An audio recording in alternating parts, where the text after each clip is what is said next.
ndagira ngo nkubwire yuko muri Bibiliya Imana yandika cyangwa ituma ku bantu kuri Kamera Gospel TV Show. Ndagira ngo nkubwire yuko muri Bibiliya Imana yandika cyangwa ituma ku bantu icyo yabaga igambiriye ni ukumenyesha abantu ubuzima n'umunezero wuzuye iremisi yashaka ko abantu bagira. Rero niyo mpamvu ngo uyiminyururu cyangwa se erega gukiranuka cyangwa gukiranirwa gutwika nk'umuriro utwika imifatangwe n'amahwa ndetse ugakongeza n'ibihuru byo mu ishyamba bikazingazingwa mu mwotsi utumbagira hejuru nk'ibicu bicuze umwijima. Murebe iyi si ukuntu yari iteye, murebe iyi si ukuntu yari imeze, murebe iyi si ukuntu yari ibabaje iteye muri ubwo buryo.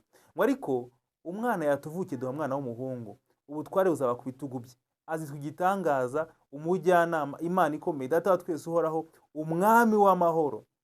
Gutegeka ko n'amahoro bizagwira, n'amahoro bizagwira ku ntebe ya Dawidi n'ubwami bwe bitagira iherezo kugira ngo bibukomeze. Imana tugire neza. Wari ufite igihe urimo wumva nta mahoro ufite, kubera ko iyi si nta mahoro bwawe yaguha n'ukuri. Ni ibisanzwe, nta mahoro wabona uri kuri iyi si. Uri mu bihe ubona umutekano ugeramiwe ntawe uhari, ariko no muri ku isi nta mutekano uhari. Uri mu bihe wumva umubiri wawe ubwawo warabaga isenzegeri. Niko bimeze, imibiri ntishobora kuba mizima, ariko hamwe na Yesu Kristo, haleluya, hamwe na Yesu Kristo ibintu byose bihinduka bishya. Ahangaha ubutware bwose buza ku bitugu byawe. Ibyari imibabaro bihinduka umunezero. Ahari amarira hakaza ibitwenge, ahari agahinda hakaza kweyuka, umutima ugacya ukamererwa neza. Niyo mpamvu Yesu Kristo akomanga ku mutima wawe kugira ngo numwizera ubone iby'ingenzi byose ukeneye mu buzima bwawe. Ngiye gusoreza ahangaha, ariko iyi nkuru irakomeza, iravuga ngo ni Yesu wenyine.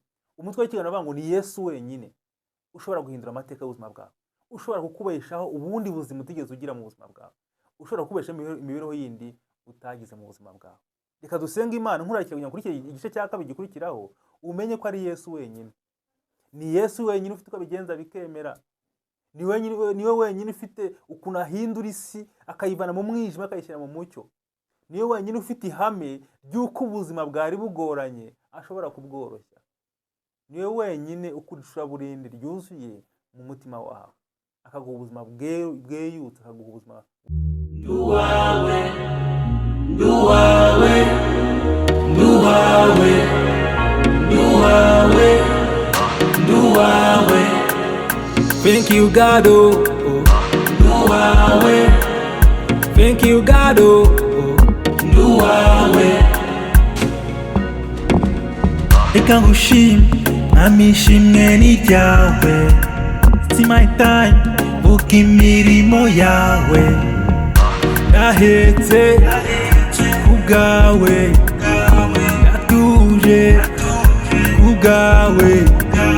Mwami ni kenshi nabonye imbaraga zawe, kandi ni kenshi mbona ukuboko kwawe. Nduwawe, Thank you God, oh. nduwawe, Thank you God, oh. nduwawe. Nemerewe kwinjira nabaye umwana mu rugo, byancaga intege byose nabiteye umugongo. Nahinduriwe amateka, njyewe nahindutse mushya, nahinduriwe izina. Nduwawe, Thank you God, oh. nduwawe, Thank you God, oh.